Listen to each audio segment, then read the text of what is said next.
بسم الله الرحمن الرحيم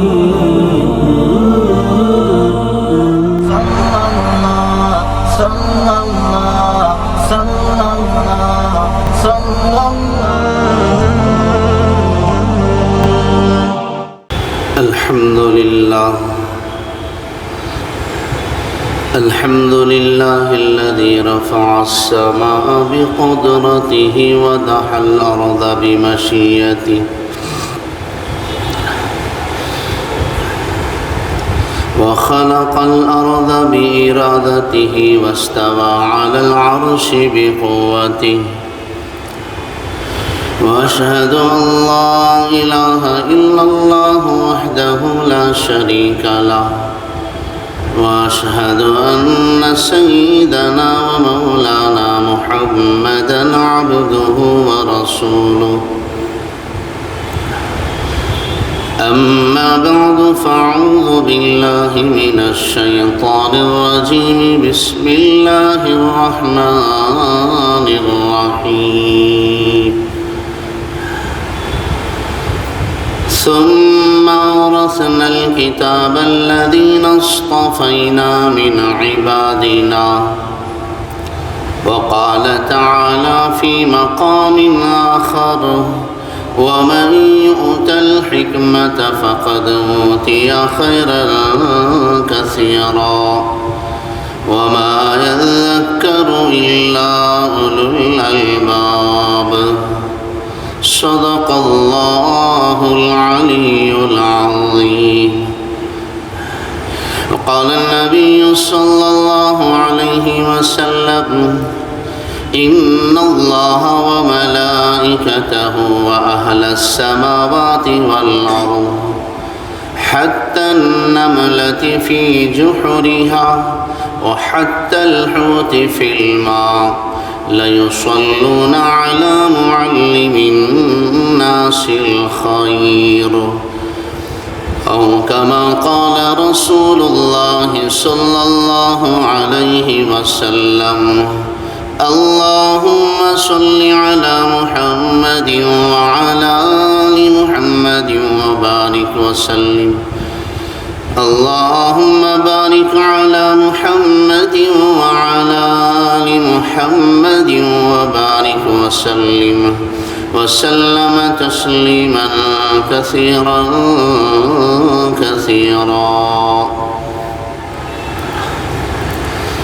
بزرگان محترم و نوجوانان اسلام، اللہ تبارک و تعالی نے ابو البشر سیدنا آدم علیہ السلام کو پیدا فرما کر سب سے پہلے جو دولت جو نعمت اللہ تعالیٰ نے آدم علیہ السلام کو عطا فرمائی وہ مال و دولت، عہدے اور منصب، جائیداد، کھیت کھلیان، باغات، زمینات کی نہیں تھی۔ سب سے پہلی نعمت جو اللہ نے سب سے پہلے انسان کو جو عطا فرمائی، قرآن اس کی گواہی دیتا ہے وَعَلَّمَ آدَمَ الْأَسْمَاءَ كُلَّهَا، کہ سب سے پہلے اللہ تعالیٰ نے آدم علیہ السلام کو علم کی نعمت عطا فرمائی، اور اسی علم کی نعمت کی بنیاد پر اللہ نے فرشتوں سے سجدہ کروایا۔ علم ہی کی بنیاد پر اللہ تعالیٰ نے حضرت انسان کو فرشتوں پر بھی فوقیت اور فضیلت عطا فرمائی۔ حضرت ابراہیم علیہ السلام ابو الموحدین، ابو الانبیاء، خلیل اللہ علیہ السلام ہے۔ اللہ تعالیٰ نے جگہ جگہ قرآن میں حضرت ابراہیم علیہ السلام کا ذکر فرمایا۔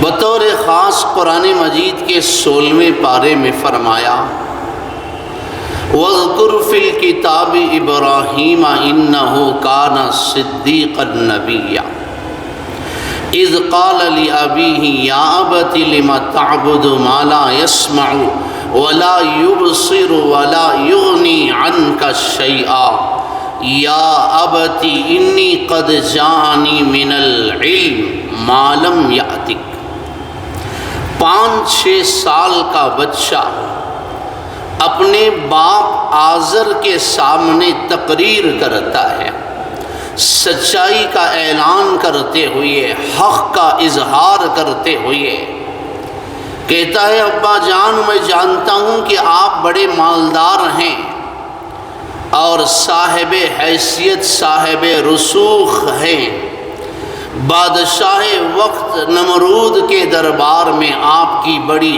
اہمیت ہے، بڑی عزت ہے،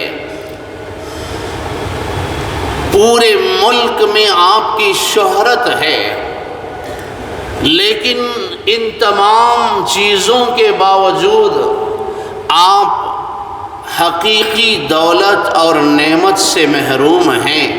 ابا جان یا ابتی انی قد جاءنی من العلم ما لم یأتک، اللہ نے مجھے علم کی نعمت عطا فرمائی ہے جس نعمت سے آپ محروم ہیں۔ 5-6 سال کا بچہ باپ سے کہتا ہے فَاتَّبِعْنِي أَهْدِكَ صِرَاطًا سَوِيًّا، ابا جان آئیے میرے پیچھے پیچھے، میں آپ کو صحیح راستے پر لے کر جاؤں گا، میں صحیح راستے کی طرف آپ کی رہبری اور رہنمائی کروں گا۔ بے شک دولت آپ کے پاس موجود ہے، لیکن اللہ نے علم کو دولت پر فوقیت عطا فرمائی۔ علم دولت سے بڑی نعمت ہے، وہ نعمت اللہ نے مجھے عطا فرمائی ہے ما لم یأتک۔ قرآن کی یہ آیت، قرآن کا یہ واقعہ اس حقیقت کو سمجھاتا ہے کہ اللہ اس کے رسول کی نگاہ میں بڑا وہ ہے جو عالم ہے، جو جانتا ہے، جو حق اور حلال اور حرام کے درمیان، جائز اور ناجائز کو پہچانتا ہے اور ان کے درمیان فرق کرتا ہے۔ حضرت سلیمان علیہ السلام کو اللہ نے ملک اور حکومت کے ساتھ ساتھ علم کی دولت بھی عطا فرمائی، اختیار دے دیا۔ علم اور حکومت میں سے 2 چیزوں میں سے جو چاہے اختیار کر لو۔ وَلَقَدْ آتَيْنَا دَاؤُودَ وَسُلَيْمَانَ عِلْمًا وَقَالَ الْحَمْدُ لِلَّهِ الَّذِي فَضَّلَنَا عَلَى كَثِيرٍ مِّنْ عِبَادِهِ الْمُؤْمِنِينَ۔ حضرت سلیمان علیہ السلام علم کو اپناتے ہیں، اللہ نے بادشاہت اور حکومت بھی دے دی۔ یہ تاریخ بتاتی ہے کہ عزت دار انسان جاننے والا ہے، حلال اور حرام کو پہچاننے والا ہے، اللہ اس کے رسول کی شناخت کرنے والا ہے، جس کے اندر اچھے برے کی تمیز ہے۔ مکے کے کافروں کو سدھارنے کے لیے اور بگڑی ہوئی انسانیت کی رہبری اور رہنمائی اور ان کی اصلاح اور تربیت کے لیے اللہ نے آپ کو ذوالقرنین کا لشکر دے کر نہیں بھیجا، سلیمان کا ملک دے کر نہیں بھیجا، بلکہ اقرأ بسم ربک الذی خلق، اے میرے حبیب صلی اللہ علیہ وسلم لے جائیے قرآن کی ان آیتوں کو، پڑھائیے ان لوگوں کو، سمجھائیے۔ اللہ تعالیٰ نے دین کو سمجھانے کے لیے اور بگڑی ہوئی انسانیت کو سدھارنے کے لیے اللہ نے سب سے پہلے اپنے حبیب کو علم کی دولت دے کر روانہ فرمایا۔ اسی سے ان کی تربیت ہو سکتی ہے۔ اور میرے محترم بھائیوں، اللہ تعالیٰ نے ماں باپ کی ذمہ داریوں میں سے اس بات کو بھی داخل اور شامل فرمایا۔ ماں باپ کی ذمہ داری اولاد کو پیدا کر کے آزاد چھوڑ دینا نہیں ہے، اور ان کی اصلاح اور تربیت کی ذمہ داری ماں باپ کی ہے۔ ماں باپ اولاد کی تربیت اور اصلاح کا کام بھی کریں گے، اور ساتھ ہی ساتھ ان کے حق میں دعا بھی کریں گے۔ جگہ جگہ اللہ نے قرآن مجید میں ان دعاؤں کو سکھایا۔ رب ہب لی من الصالحین، رب ہب لی من لدنک ذریۃ طیبہ، ربنا واجعلنا مسلمین لک ومن ذریتنا امۃ مسلمۃ لک، رب اجعلنی مقیم الصلاۃ ومن ذریتی ربنا وتقبل دعا، ربنا ہب لنا من ازواجنا وذریاتنا قرۃ اعین وجعلنا للمتقین اماما۔ یہ تمام وہ آیتیں ہیں جو انبیاء علیہ السلام نے اولاد کے تعلق سے اللہ سے مانگی تھی۔ میں نے گزشتہ جمعہ عرض کیا تھا، آج لوگوں کی نگاہ میں سب سے گری پڑی حقیر ذلیل قوم، معاشرے میں اگر کوئی حقیر لوگ ہیں تو معاف کیجئے، یہ آنکھوں کا دھوکہ ہے۔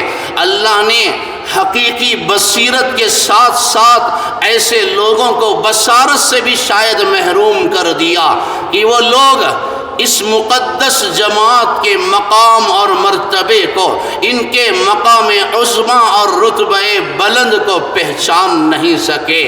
وہ علماء ہیں، اور آج معاشرے کی نگاہ میں سب سے سستی جو جگہ ہے وہ مدارس عربیہ ہیں۔ اس حقیقت اور سچائی کو ہمیں تسلیم کرنا پڑے گا کہ ہم نے اسے یعنی مدارس عربیہ کو بالکل آخری درجہ دے رکھا ہے۔ کاش قوم و ملت کی اور ماں باپ کی نیتیں اچھی ہوتی، نیت وہ کرتی جو امام بخاری رحمت اللہ علیہ کی والدہ نے اس وقت فرمائی جبکہ بچہ ابھی پیدا بھی نہیں بلکہ ماں کے پیٹ میں ہے، ماں امید سے ہے، حاملہ ہے، نیت کرتی ہیں اے اللہ اگر یہ بچہ پیدا ہو تو میں اسے حافظ قرآن بناؤں گی، عالم دین بناؤں گی، حافظ حدیث بناؤں گی، امت کا امام بناؤں گی، قوم کا رہبر بناؤں گی۔ ماں کے یہ عزائم ہیں، ماں کے یہ ارادے ہیں، ماں کی یہ نیک نیتی ہے، لیکن بڑی حیرت کی بات ہے ایسی خوبصورت اور حسین نیت کے باوجود اللہ کی حکمت اور مصلحتوں کو وہی جانے، بچہ پیدا ہوتا ہے، یہ بچہ خوبصورت حسین و جمیل ضرور ہے لیکن اللہ نے اس بچے کی بینائی کو لے لیا ہے، یہ بچہ بصارت سے محروم ہے۔ ماں دیکھتی ہیں بچہ تو پیدا ہوا لیکن دیکھ نہیں سکتا، اندھا پیدا ہوا ہے، اللہ نے اس کو بصارت سے محروم کر دیا ہے۔ میرے محترم بھائیوں، ماؤں کا یہ کردار تھا، ماؤں کی دعا کی یہ طاقت تھی، ماں کے جذبات کا یہ اثر تھا، ان کی نیک نیتی کے یہ نتائج اور اثرات تھے۔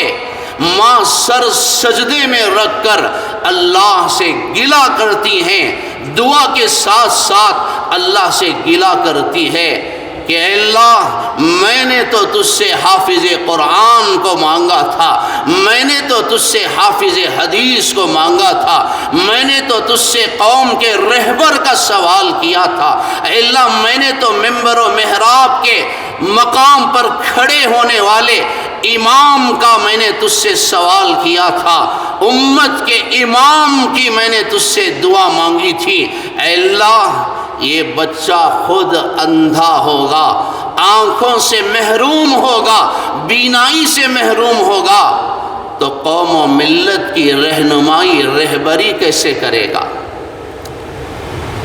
یہ خود اندھا ہوگا تو دوسروں کو کیا راہ دکھائے گا؟ اے اللہ اپنی قدرت سے میرے بچے کی بصارت اور بینائی کو واپس فرما دے۔ اللہ کی قسم ماں کا سر سجدے سے نہیں اٹھا تھا، اللہ نے بچے کی بصارت کو واپس لوٹا دیا، اور ایسا حافظ قرآن حافظ حدیث بنا، اللہ نے اس بچے کو ایسا رہبر بنایا، ایسا علم عطا فرمایا۔ اصح الکتاب بعد کتاب اللہ الصحیح البخاری، اللہ کا کلام قرآن مجید کے بعد اگر امت میں کسی کتاب کا مقام ہے اور کسی کتاب کا درجہ ہے تو اسی بچے کی لکھی ہوئی کتاب ہے صحیح بخاری۔ ماؤں کا کردار یہ ہونا چاہیے، ماؤں کے جذبات یہ ہونے چاہیے۔ میں نے عرض کیا تھا بڑے بڑے اکابرین اور اولیاء جو ولایت کے مقام پر فائز ہوئے، بے شک ان کی محنتیں، ان کے مجاہدے، ان کی مشقتیں، ان کی قربانیاں ضرور اس میں شامل تھیں، اس کا حصہ ضرور تھا، لیکن اس سے کہیں زیادہ ان کے ماؤں کی دعائیں، ان کی قربانی اور ان کے نیک عزائم، ماؤں کے نیک ارادوں نے بچوں کو اس مقام پر پہنچا دیا۔ بایزید بسطامی رحمۃ اللہ علیہ کی والدہ بچے کو لا کر حضرت کی خدمت میں مدرسے میں داخل کر جاتی ہیں، گزارش کرتی ہیں کہ حضرت ایک درخواست ہے کہ یہ بچہ کئی سالوں کے بعد مجھ سے جدا ہو رہا ہے، میری یاد اسے ضرور تڑ پائے گی، یہ ضد کرے گا، روئے گا اور آپ سے چھٹی کا سوال کرے گا، لیکن آپ سے گزارش ہے کہ آپ اسے چھٹی نہ دیں۔ میں نے گزشتہ جمعہ آدھا واقعہ عرض کیا تھا، حضرت نے سوچا یہ تو بہت مشکل کام ہے، سب سے بڑا مشکل کام استاذ کے لیے، مدرسے کے محتمم کے لیے یہی ہوتا ہے۔ بچہ اگر مدرسے میں رہنا بھی چاہے ماں باپ اسے رہنے نہیں دیتے۔ میں اس حقیقت کا اظہار کرتے ہوئے مجھے کوئی جھجک نہیں ہے، آج کے بچے اچھے ہیں لیکن ان کو برباد کرنے میں اور ان کو بگاڑنے میں ماں باپ کا بڑا کردار ہے۔ ماں باپ اگر سدھر جائیں تو بچے اچھے ہو جائیں۔ یہ بچے اچھے بننا چاہتے ہیں، یہ کچھ حاصل کرنا چاہتے ہیں، لیکن ماں باپ کی جانب سے وہ دخل اندازی، وہ خلل اور ان کی پڑھائی اور پابندی میں جو ان کی جانب سے رکاوٹیں آتی ہیں، اس کی وجہ سے بچوں میں ایک بگاڑ پیدا ہو جاتا ہے، بچوں کا ذہن منتشر ہو جاتا ہے۔ غرض ماں نے حضرت سے یہ گزارش کی، حضرت نے فرمایا کوشش کروں گا لیکن یہ بڑا مشکل کام ہے۔ کئی دن گزرے، بچہ حضرت کی خدمت میں چھٹی کا سوال کرتے ہوئے آیا۔ حضرت سوچتے ہیں کہ اگر چھٹی دے دیتا ہوں تو ماں سے کیا ہوا وعدہ ٹوٹتا ہے، اگر چھٹی نہیں دیتا تو بچے کا دل ٹوٹتا ہے، کیا کروں؟ اللہ کی جانب متوجہ ہوئی، اللہ نے دل میں بات ڈالی، چلو بچے کو آج ایک دن کے لیے 10 دن کا سبق دے دیتا، بیٹا جب تو سبق سنائے گا تو تجھے چھٹی ملے گی۔ گویا 10 دن کا سبق حضرت نے بچے کو دے دیا۔ اب جا کر بچہ اوراق کو صفحات کو الٹ پلٹ کر دیکھتا ہے، گنتا ہے، شمار کرتا ہے۔ بچے کو محسوس ہوا حضرت نے تو بڑی چالاکی سے کام لیا ہے، حضرت نے مجھے اتنا زیادہ سبق دے دیا، بہت مشکل ہے اتنے کم وقت میں اتنا سبق یاد کرنا۔ واپس استاذ کی خدمت میں جاتا ہوں تو گستاخی ہوگی، سبق نہیں سناتا تو چھٹی نہیں ملے گی، لیکن یاد آتا ہے ہمیشہ ماں کی گود سے میں نے یہ سبق پڑھا ہے، ہمیشہ میں نے ماں کو یہ کہتے ہوئے سنا ہے کہ بیٹا انسان تو عاجز ہو سکتا ہے پر اللہ عاجز نہیں ہوتا۔ انک علی کل شیء قدیر، بیدک الخیر، ہر فیصلہ ہر معاملہ اس کے قبضے قدرت میں ہے، وہ جو چاہتا ہے وہ کر دیتا ہے۔ یفعل ما یشاء، اس کی ذات وہ ہے، وہ جو چاہتا ہے وہ کر دیتا ہے۔ انما امرہ اذا اراد شیئا ان یقول له کن فیکون، بس اس کا ارادہ کافی ہے۔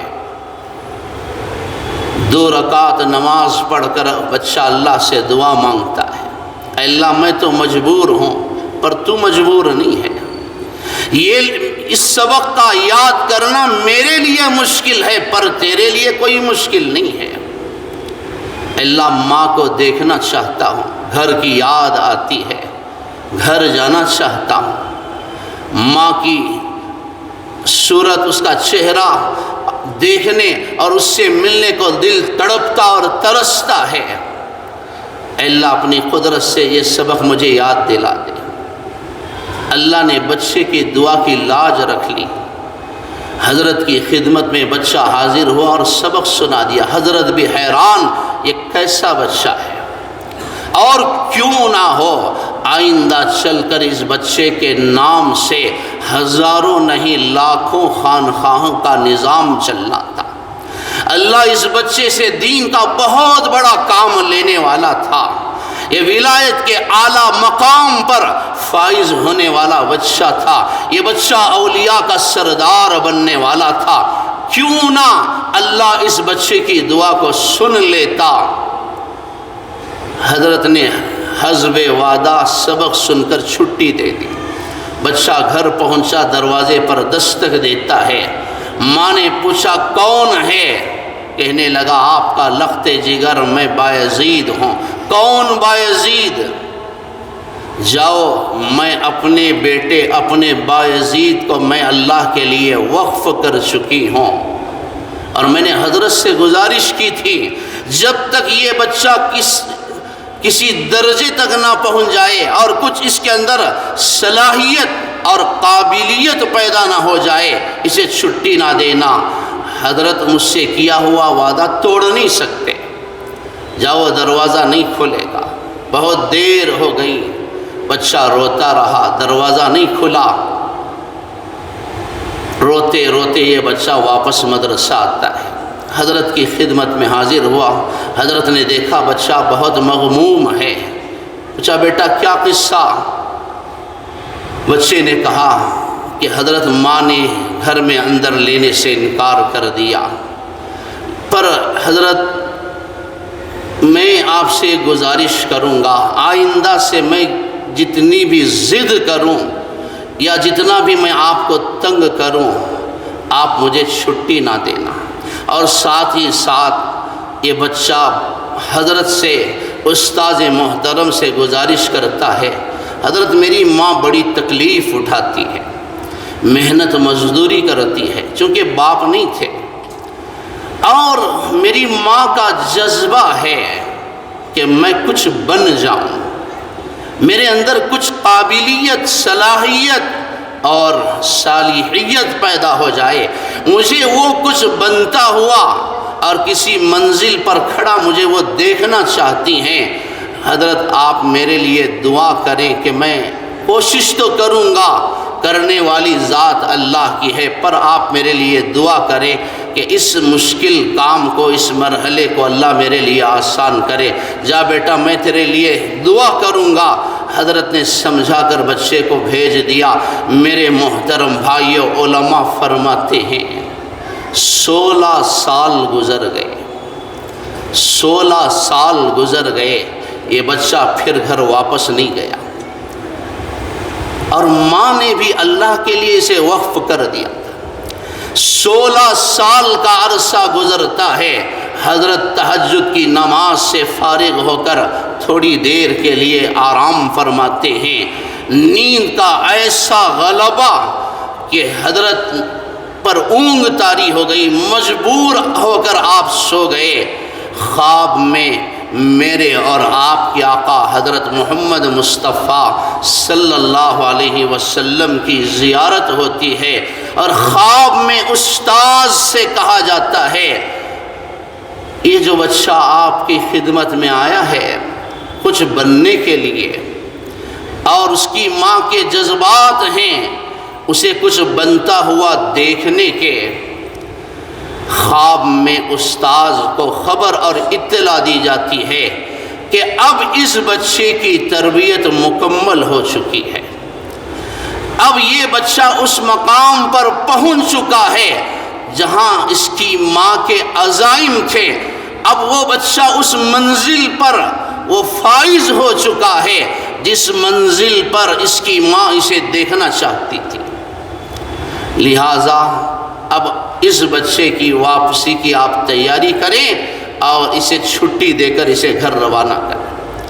حضرت پریشان ہو کر خواب سے اٹھتے ہیں، بچے کو بلاتے ہیں، بلکہ خود چل کر اس شاگرد رشید کے پاس آتے ہیں، بچے کے پیشانی پر بوسہ دیتے ہیں اور اپنا عمامہ اتار کر بچے کے سر پر رکھتے ہیں اور فرماتے ہیں کہ جا بیٹا اب تیری چھٹی کا وقت آ چکا ہے، اب تو جا سکتا ہے، آج دروازہ بند نہیں ہوگا، آج تیرے لیے دروازہ ضرور کھلے گا، بلکہ تیری ماں تیرے دروازے پر کھڑے ہو کر تیرا استقبال کرے۔ آج بچہ 16 سال کے بعد جاتا ہے، دروازے پر دستک، فوراً دوڑ کر ماں آتی ہے، بچے کے پیشانی کو بوسہ دیتی ہے، اسے سینے سے لگاتی ہے اور بچے کو بڑے پیار اور محبت سے، بڑے اعزاز اور اکرام سے بٹھاتی ہے اور فرماتی ہے کہ بیٹا بیٹھ، میں تیرے لیے دودھ لے کر آتی ہوں، کچھ کھانے پینے کی چیزیں لے کر آتی ہوں، لیکن بیٹا اس سے پہلے میں 2 رکعت نماز پڑھنا چاہتی ہوں، 2 رکعت شکرانے کی نماز پڑھنا چاہتی ہوں۔ گئی ماں مصلی پر کھڑے ہو کر 2 رکعت شکرانے کی نماز پڑھ کر سر سجدے میں رکھ کر اللہ سے دعا کرتی ہے، اللہ اسی دن کے لیے میں نے اپنے آپ کو زندہ رکھنا چاہتی تھی، اے اللہ اب بس میری کوئی تمنا نہیں ہے، میری کوئی خواہش نہیں ہے، اے اللہ اب مجھے اٹھا لے، میں اسی دن کا انتظار کر رہی تھی۔ میرے محترم بھائیوں، میرے نوجوان بھائیوں، ان جذبات کے ساتھ، ان قربانیوں کے ساتھ یہ دین ہم تک پہنچا ہے، یہ قرآن، یہ کلام ہم تک پہنچا ہے۔ بہت افسوس ہے آج کے ہمارے اس معاشرے پر، آج ہم نے مدارس عربیہ میں پڑھنے والے طلباء کو سمجھا کیا ہے، ان کا مقام کیا ہے، ان کی عزت کیا ہے۔ میں نے عرض کیا تھا، اللہ فرماتے ہیں جب کسی محلے، علاقے، شہر، گاؤں کے لوگوں کی بدعمالی، ان کی نافرمانی اور معصیت کی وجہ سے میں اس محلے پر عذاب نازل کرنا چاہتا ہوں، لیکن دیکھتا ہوں کہ اس محلے میں مدرسہ ہے، معصوم بچے میرے پاک کلام کی تلاوت کرتے ہیں، ذکر و اذکار، توبہ اور استغفار، میری تسبیح، تحمید، تقدیس میں وہ صبح شام لگے رہتے ہیں۔ میری عزت اور جلالت کی قسم، ان بچوں کی تلاوت کی برکت سے میں اپنے عذاب کو روک لیتا ہوں۔ ان بچوں کو آپ شادی بیاہ میں بچا ہوا کھانا کھلائیں گے، ان بچوں کو آپ 30 روپے 50 روپے میٹر کا کپڑا پہنائیں گے، کیا یہی بچے ملے تھے آپ کو کہ آپ کے تقریب کا، آپ کے گھر میں ہونے والے فنکشن اور شادی بیاہ میں بچے ہوئے کھانے کو کھلانے؟ جتنا بھی افسوس کیا جائے ایسے بدبخت لوگوں پر وہ کم ہے۔ افسوس ہے ایسے لوگوں پر۔ آپ بچوں کو کھانا نہ کھلائیں صحیح، خدا را میری گزارش ہے اس طرح بچا کچا کھانا ان بچوں کو کھلا کر ان مہمانان رسول کی توہین اور تحقیر نہ کریں۔ کوئی ضرورت نہیں ہے مدارس عربیہ میں پڑھنے والے بچوں کو ایسے کھانے کی۔ ان کا دال کھانا، ان کا روکھا سوکھا کھانا ان کو مبارک ہو۔ آپ کی بچی ہوئی بریانی آپ کو مبارک ہو۔ کبھی ایسی حرکت نہ کرنا۔ بہت افسوس ہوتا ہے ایسے جاہل لوگوں پر۔ رات کے 11-12 بجے فون آتا ہے، مولانا ولیمہ تھا، ایک دیگ کھانا بچ گیا، رکھ لیجئے اپنے چہلم کے لیے، لیکن بچوں کو یہ کھانا نہ کھلائیں۔ آپ کے بچے ہوئے کھانے اور بریانی کی کہ یہ بچے محتاج نہیں ہیں، کوئی ضرورت نہیں ہے۔ زندگی میں اس بات کو یاد رکھیں۔ کیا کبھی سوچا آپ نے ان بچوں کا مقام کیا ہے؟ مدرسے کی اہمیت کیا ہے؟ حضرات علماء نے فرمایا، یاد رکھیں جس طرح ہر مسجد کا سلسلہ، رشتہ اور اس کا نسب، اس کا تعلق کعبۃ اللہ سے جا کر ملتا ہے، دنیا کے تمام مساجد کعبۃ اللہ کی اولاد ہیں، نسل ہیں، اسی طرح دنیا کا ہر مدرسہ، اس امت کا پہلا جو مدرسہ ہے دار الارقم، اور اصحاب صفہ سے ان مدارس کا سلسلہ جا کر ملتا ہے۔ ان مدارس کا تعلق، رشتہ، ان کی نسبت ام القری، دار الارقم اور اصحاب صفہ سے جا کر ان کا رشتہ ملتا ہے۔ یہ معمولی عمارتیں نہیں ہیں۔ ان مدارس کی اہمیت اور فضیلت کو دیکھنے اور سمجھنے کے لیے بصارت کی نہیں بصیرت کی ضرورت ہے۔ اللہ سے وہ آنکھیں مانگیے کہ اس کے نور کو ہم دیکھ سکیں۔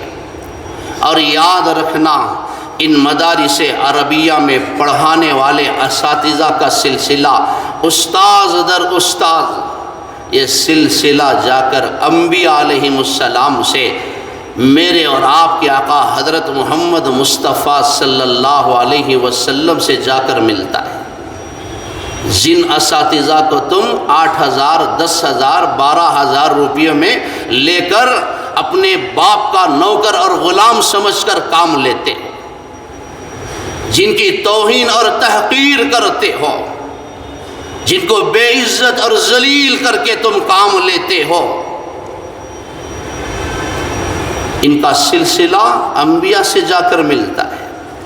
آج سمجھ میں نہیں آئے گا، آج ہماری آنکھوں پر غفلت کے پردے پڑے ہیں، آج مال کا نشہ ہے، آج دولت کا غرور ہے، آج کرسی اور اقتدار کی گرمی آج تم کو چڑھی ہوئی ہے، آج ان کا مقام تم کو نظر نہیں آئے گا۔ وقت کا بادشاہ، آدھی دنیا کا حکمران، خلیفہ ہارون رشید، جس کی آدھے سے زیادہ دنیا پر جس کی حکومت تھی۔ دیکھیے بڑے بڑے بادشاہوں نے اپنے اولاد کو کچھ بنانے کے لیے کیسی کیسی قربانیاں دی ہیں۔ حضرات علماء نے لکھا ہے کہ بیٹے مامون رشید کو ہارون رشید لے جا کر امام اصمعی رحمت اللہ علیہ کی خدمت میں اور حضرت کے مدرسے میں داخل کرتے۔ کچھ دن گزرے، خلیفہ ہارون رشید، وقت کا بادشاہ، مدرسے میں حاضر ہوتا ہے، حضرت کی خدمت میں آتا ہے۔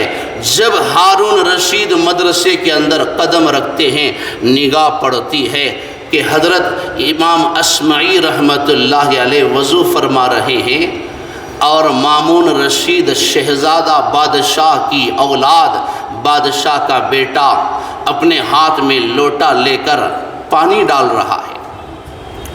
ہارون رشید آئے، اس سے پہلے کہ وہ حضرت سے کچھ کہتے سلام کیا اور سیدھے مامون رشید کے چہرے پر ایک تھپڑ رشید کیا، ایک تمانچہ زور سے مارا، اور پھر کہنے لگے کہ حضرت آپ سے ہمیں بڑا گلہ ہے، آپ سے میری شکایت ہے۔ حضرت نے سمجھا کہ شاید بادشاہ ناراض ہو رہے ہیں کہ آپ شہزادے سے خدمت لے رہے ہیں، اس کی خدمت کے لیے 500 نوکر اور خادم میرے محل میں تیار ہیں اور آپ ایسے شہزادے سے خدمت لے رہے ہیں۔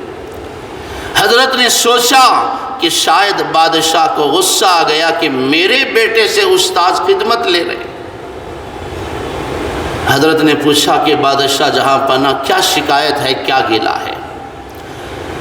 بادشاہ نے کہا کہ حضرت اللہ نے اس نالائق کو 2 ہاتھ دیے ہیں، اللہ نے اس نالائق کو 2 ہاتھ دیے ہیں، چاہیے تو یہ تھا کہ ایک ہاتھ سے آپ کے پیر دھوتا اور دوسرے ہاتھ سے لوٹا پکڑتا، تب بھی استاذ کا حق ادا نہ ہوتا۔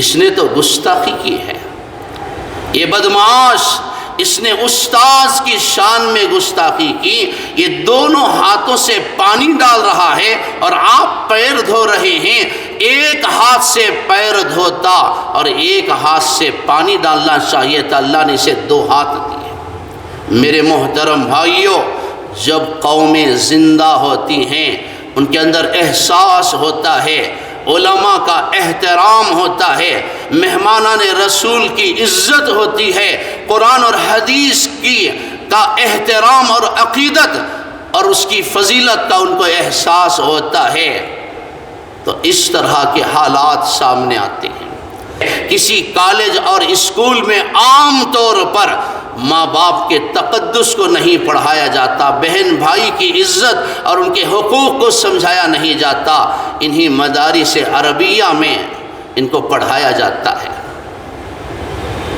اگر آپ یہ چاہتے ہیں کہ آئندہ چل کر اللہ نہ کرے خدا نہ خواستہ آپ کی اولاد آپ کو اولڈ ایج ہوم میں داخل نہ کرے، آپ کی خدمت کو بوجھ نہ سمجھے، تو آج ضرور اس بات کی طرف توجہ فرمائیں کہ ان بچوں کو مدارس عربیہ میں، مکاتب دینیہ میں ان کو داخل کریں۔ اگر آپ یہ چاہتے ہیں کہ آپ کی اولاد کا ہاتھ آپ کے پیروں تک جائے تو ان کو مدارس کی ان ٹوٹی پھوٹی حصیروں پر بٹھائیں، اپنی اولاد کو علماء کے قدموں میں بٹھائیں، تب جا کر آپ کا بچہ کچھ قابل بنے گا۔ الحمدللہ حج بیت اللہ کے سلسلے میں حجاج کرام کے سفر کا آغاز ہو چکا ہے۔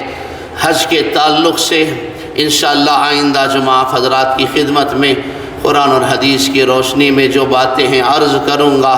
اللہ تعالی ہم تمام کو، بالخصوص دور حاضر کے والدین کو، گھر کے بڑوں کو، ذمہ داروں کو اپنی ذمہ داری سمجھنے، اپنے فرض کو ادا کرنے اور اولاد کا جو ان پر حق ہے اور جو ذمہ داری اللہ نے ان پر رکھی ہے اس کا حق ادا کرنے، ان ذمہ داریوں کو ادا کرنے کی طاقت و توفیق عطا فرمائے۔ مدارس عربیہ، علماء کرام اور طلباء کا اعزاز، ان کی عزت، ان کا احترام اللہ تعالی ہم سب کو نصیب فرمائے۔ وآخر دعوانا الحمدللہ رب العالمین۔